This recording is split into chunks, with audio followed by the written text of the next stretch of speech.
Včera jsem ti slíbila, že se na tebe přijdu podívat. Jsem tam za vteřinku.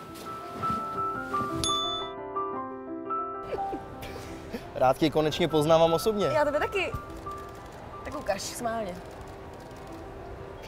To jen to řekni. No, počkej. Čekám.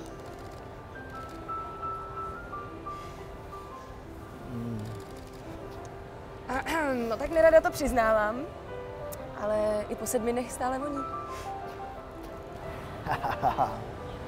I ti doufám jasný, že na tebe čeká moje nevypraný prádlo. No tak, pár kousků špinavého prádla mě fakt nezabije. Pár kousků? Koukni se tamhle.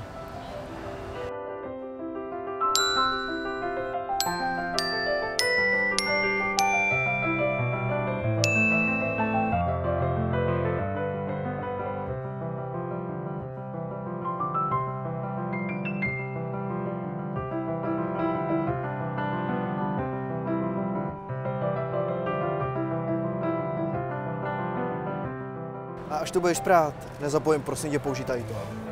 Děkuju. Děkuju.